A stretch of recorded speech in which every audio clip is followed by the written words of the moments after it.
వెయ్యి కోట్ల దేవతలు దిగివచ్చి వృషభ రాశి వారికి తిరుగులేని అదృష్టాన్ని ప్రసాదించబోతున్నారు. ఏకంగా 10 ఏళ్ల పాటు నమ్మలేని రాజయోగం పట్టబోతోంది. వృషభ రాశి వారికి ఎటువంటి అదృష్టం పట్టబోతోంది? 1000 కోట్ల దేవతల అనుగ్రహం కారణంగా వృషభ రాశి వారి జీవితంలో ఏ విధంగా ఉండబోతోంది అనే విషయాల గురించి మనం ఇప్పుడు క్లియర్గా తెలుసుకుందామండి. అంతకన్నా ముందుగా మీలో ఎవరైనా సరే కొత్తగా మన ఛానల్ని కనుక చూస్తున్నట్లయితే తప్పకుండా వీడియోని అయితే లైక్ చేయండి. తప్పకుండా మన ఛానల్ని సబ్స్క్రైబ్ చేసుకోవడం మర్చిపోకండి. సబ్స్క్రైబ్ చేసుకోవడంతో పాటుగా పక్కనే ఉన్న బెల్ ఐకాన్లో ఆల్ని ట్యాప్ చేయండి. ఇలా చేయడం ద్వారా మేము పెట్టే ప్రతి వీడియో కూడా మీకు నోటిఫికేషన్ రూపంలో కనిపిస్తుంది. మీరు మిస్ కాకుండా మన వీడియోని చూడగలుగుతారు. ఇక వీడియోలోకి వెళ్ళిపోయి వృషభ రాశి వారి జీవితం ఏ విధంగా ఉండబోతోంది, వారి జీవితంలో జరగబోయే మార్పులు ఏమిటి అనే విషయాలన్నింటి గురించి కూడా మనం క్లియర్గా తెలుసుకుందాం. కృతిక నక్షత్రపు 2, 3, 4 పాదాలు, రోహిణి నక్షత్రపు 1, 2, 3, 4 పాదాలు మరియు మృగశిర 1, 2 పాదాల్లో జన్మించిన వారు వృషభ రాశికి చెందుతారు. వృషభం అనగా ఎద్దు. ఈ రాశి వారికి అధిపతి శుక్రుడు. రాశి చక్రంలో ఈ రాశి రెండవది. ఈ రాశికి అధిపతి శుక్రుడు స్థిరంగా ఉండడం, ఆనందంగా ఉండడం, వాత్సల్యమును కలిగి ఉండడం, దృఢత్వాన్ని కలిగి ఉండడం, అచంచల విశ్వాసం కలిగి ఉండడం ఈ రాశి వారికి మూల సూత్రాలు.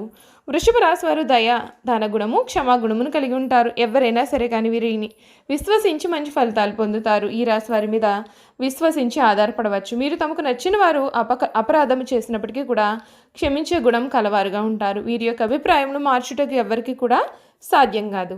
వృషభ రాశి వారిని కష్టాలు భయపెట్టినా కిందకు పడుతోయలేవు. అదృష్టానికి దగ్గరగా వీరి జీవితం నడుస్తుంది. విలాసవంతమైన జీవితాన్ని వీరు గడుపుతారు. ప్రారంభ జీవితానికి తర్వాత జీవితానికి సంబంధం అనేది ఉండదు. వివాహానంతరం వీరి జీవితం కూడా చాలా బాగుంటుంది. వృషభ రాశి వారు చాలా ఆనందంగా జీవిస్తారు. వీరు అందమైన కళాత్మకమైనటువంటి వస్తువులు సేకరించడానే అభిరుచిని కూడా కలిగి ఉంటారు. దాని కొరకు ఎంతో ధన వ్యయం కూడా చేస్తారు. మంచి వస్త్రధారణ చేసుకోవడం అంటే వీరికి చాలా ఇష్టం. వీరు మంచి రుచికరమైనటువంటి ఆహారం తీసుకోవాలని అనుకుంటారు. వీరు ఏ పని యందు అలసట చెందకుండా ఓపికతో కష్టపడి పనిచేసే మనస్తత్వాన్ని కూడా కలవారుగా ఉంటారు. సాధారణంగా వృషభ రాశి వారు సహనం ఎప్పటికీ కూడా కోల్పోరు. వృషభ రాశి వారికి కోపం ఎంతో త్వరగా వస్తుంది మరియు వచ్చిన కోపం తగ్గడం కూడా చాలా కష్టము. ఈ రాశి వారు దృఢమైనటువంటి నిర్ణయాలు తీసుకుంటారు. దాని వలన మొండితనం అనేది పెరిగి నష్టం కూడా చేకూరుతుంది. కనుక వీరు మొండి పట్టుదలను విడవాల్సి ఉంటుంది. వృషభ రాశి వారు ప్రేమకు లొంగిపోతారు. ఈ రాశి వారు ప్రేమలో చిక్కుకున్నచో ఎదుటి వ్యక్తి చేతిలో కీలుబొమ్మగా మారతారు. ఎంతటి కార్యములనైనా సరే సులభంగా చేస్తారు. అయితే వీరు పొగడ్తలకు లొంగరు. వృషభ రాశి వారు తమకు అప్పచెప్పిన పనిని సవ్యంగా చేయడమే కాకుండా ఇతరుల చేత కూడా చాకచక్యంగా పనిని చేయించే నేర్పరితనం కలవారుగా ఉంటారు. ఇక ధన సంపాదన విషయంలో అయితే వృషభ రాశి వారు చాలా అదృష్టవంతులనే చెప్పవచ్చు. అయితే వీరికి విలాసాల కొరకు డబ్బు వృధాగా ఖర్చు చేయు బుద్ధి అయితే కలదు. వీరి జాతకాన్ని పరిశీలిస్తే పెద్ద వ్యాపారంలో కానీ సర్క్యులేషన్లో కానీ నష్టపోయే అవకాశాలు అయితే వీరి జీవితంలో కనిపిస్తున్నాయండి. అసలు వృషభ రాశి వారికి ఈ సమయంలో వీరి జీవితంలో ఎటువంటి మార్పులు రాబోతున్నాయో మనం ఇప్పుడు తెలుసుకుందాం. ఈ సమయంలో వృషభ రాశి వారు మనోబలం అనేది తగ్గకుండా చూసుకోండి. ఆధ్యాత్మిక కార్యక్రమాల్లో కూడా మీరు పాల్గొంటారు. శత్రువులపైన మీదే విజయం సాధిస్తారు. కుటుంబంలో చిన్నపాటి సమస్యలు వచ్చే అవకాశాలు ఉన్నాయి. దత్తాత్రేయుడిని ఆరాధించడం మంచిది. శుభ ఫలితాలు కలుగుతాయి. ప్రారంభించే పనులలో ఆంకుటిత కృషితో పనిచేస్తారు. ఆర్థికంగా బాగుంటుంది. ఒత్తిడిని జయిస్తారు. సమాజంలో మంచి పేరును కూడా సంపాదిస్తారు. భూ సంబంధ వ్యవహారాలు లాభిస్తాయండి. ఆధ్యాత్మిక కార్యక్రమాల్లో కూడా మీరు పాల్గొంటారు. కొత్త పనులను ప్రారంభించే ముందు బాగా ఆలోచించి ప్రారంభించండి.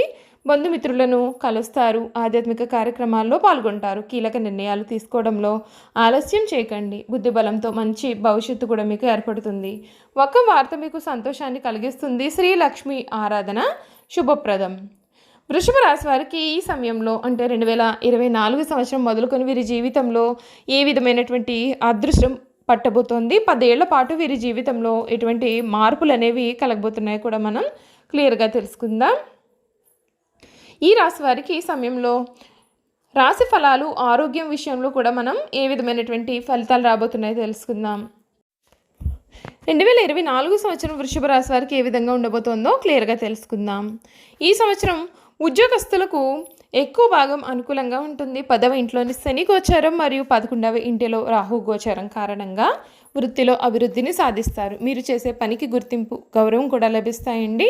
ప్రథమార్థంలో ఏప్రిల్ చివరి వరకు కూడా గురువు గోచారం అనుకూలంగా ఉండదు. కనుక ఈ సమయంలో మిశ్రమ ఫలితాలను పొందుతారు. ముఖ్యంగా శ్రమకు తగిన ఫలితం లభించకపోవడం మరియు అనవసరమైన సమస్యల కారణంగా మానసిక ప్రశాంతతను కోల్పోవడం అనేది జరుగుతుంది. వృత్తిలో కొన్నిసార్లు రహస్య శత్రువుల కారణంగా సమస్యలు వచ్చినప్పటికీ కూడా మీరు విజయవంతంగా వాటి నుండి బయటపడగలుగుతారు. కానీ ఆ సమస్యల కారణంగా కొన్నిసార్లు మానసిక ప్రశాంతతను కూడా కోల్పోవడం అనేది జరుగుతుంది.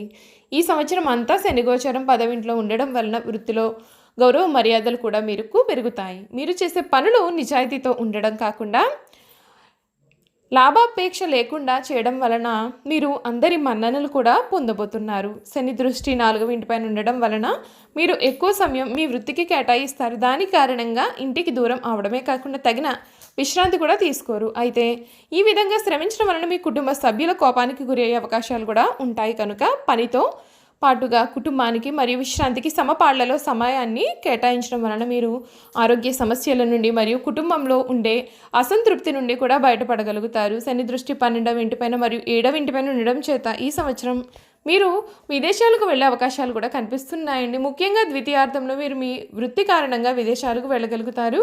ఈ సంవత్సరం అంతా రాహు గోచరం 11వ ఇంట్లో ఉండడం చేత మరియు కేతు గోచరం కూడా 5వ ఇంట్లో ఉండడం చేత మీరు ఈ సంవత్సరం అంతా కూడా ఉత్సాహంగా పనిచేయగలుగుతారు. అయితే చాలాసార్లు మీరు చేసిన పని మీకే నచ్చక మరింత మంచిగా చేద్దామనే ఉద్దేశంతో చేసిన పని మీదే పదే పదే చేయడం వల్ల ఎదుటివారి దృష్టిలో మీరు చాదస్తం కలిగిన వారుగా కనిపిస్తారు. అంతేకాకుండా మీలో ఉత్సాహం ఎక్కువై మీరు ఇచ్చే సలహాలు కానీ మీ ఆలోచనలు కానీ ఎదుటివారు పాటించాలని కొన్నిసార్లు వారిని ఒత్తిడి చేసే అవకాశాలు కూడా ఉంటాయి. దాని కారణంగా ఎదుటివారి దృష్టిలో చులకనయ్యే అవకాశాలు ఉంటాయి. కనుక మీ ఉత్సాహాన్ని శక్తిని కూడా సరైన విషయాలపైన వాడడం వలన మీరు మరిన్ని విజయాలను సాధించగలుగుతారు. మే 1 నుండి కూడా గురువు గోచరం 1వ ఇంటిపైన ఉండడం చేత ఈ సమయంలో మీ వృత్తిలో అడ్డంకులన్నీ కూడా తొలగిపోయి మీరు మరింత స్వేచ్ఛగా మీ పనులను మీరు చేసుకోగలుగుతారు. గురు దృష్టి 9వ ఇంటిపైన 7వ ఇంటిపైన మరియు 5వ ఇంటిపైన ఉండడం చేత మీ పై అధికారులు మరియు సహోద్యోగుల సహకారం మీకు ఉంటుంది. ఈ సమయంలో విదేశీయానం గురించి ప్రయత్నం చేస్తున్న వారికి కూడా అనుకూలమైన ఫలితాలు కూడా లభిస్తాయండి. ముఖ్యంగా గతంలో విదేశీయానం గురించి ప్రయత్నించి అనుకూల ఫలితాలు పొందని వారికి ఈ సమయంలో విదేశీయానం కూడా సంభవించే అవకాశాలు అయితే కనిపిస్తున్నాయి. ఈ సంవత్సరం వృషభ రాశిలో జన్మించిన వ్యాపారస్తులకు మిశ్రమ ఫలితాలు ఉంటాయి. ముఖ్యంగా మే వరకు గురువు గోచారం అనుకూలంగా ఉండదు కనుక ఈ సమయంలో వ్యాపారంలో ఒడిదుడుకులు అనేవి ఉంటాయి. ఆదాయం కంటే ఎక్కువ ఖర్చులు పెరగడం, భాగస్వామితో ఆర్థిక లావాదేవీల విషయంలో సమస్యలు రావడం వలన వ్యాపారంలో అనుకున్నంత స్థాయిలో అభివృద్ధి అయితే జరగదు. అయితే రాహు గోచారం బాగుండడం వలన ఒక్కొక్కసారి అనుకుని లాభాలు కూడా వచ్చే అవకాశాలు ఉంటాయి. అయితే ఈ సమయంలో పెట్టుబడులకు అలాగే కొత్త వ్యాపార ఒప్పందాలకు కూడా చాలా అనుకూలంగా ఉండదు. 10వ ఇంట్లో శని సంచారం కారణంగా శని దృష్టి 7వ ఇంటిపైన ఉంటుంది. దానివల్ల వ్యాపారం ఒక్కొక్కసారి లాభాల దిశగా మరొకసారి నష్టాల దిశగా వెళుతూ ఉంటుంది. ముఖ్యంగా ఈ సంవత్సరం వినియోగదారులతో అనవసరమైన వివాదాలకు పోకుండా ఓపికగా ఉండడం మంచిది. ఎందుకంటే చాలాసార్లు మీ యొక్క ఓపికను పరీక్షించే వ్యక్తులు మీకు తారసపడతారు. ముఖ్యంగా ఈ సంవత్సరం ప్రథమార్థంలో ఇటువంటి సందర్భాలు కూడా అధికంగా మీకు ఎదురవుతూ ఉంటాయి. చూసారు కదండి, వృషభ రాశి వారి జీవితంలో ఏం జరగబోతుందో, మరో 10 ఏళ్ల పాటు వీరి జీవితంలో ఎటువంటి అదృష్టం పట్టబోతుందో కూడా తెలుసుకున్నారు కదా. ఈ వీడియో కనుక మీకు నచ్చినట్లయితే తప్పకుండా వీడియోని లైక్ చేయండి. తప్పకుండా మన ఛానల్ని సబ్స్క్రైబ్ చేసుకోవడం మర్చిపోకండి. సబ్స్క్రైబ్ చేసుకోవడంతో పాటుగా పక్కనే ఉన్న బెల్ ఐకాన్లో ఆల్ ట్యాప్ చేయండి. ఇలా చేయడం ద్వారా మేము పెట్టే ప్రతి వీడియో కూడా మీకు నోటిఫికేషన్ రూపంలో కనిపిస్తుంది. మీరు మిస్ కాకుండా మన వీడియోని చూడగలుగుతారు. Thank you for watching.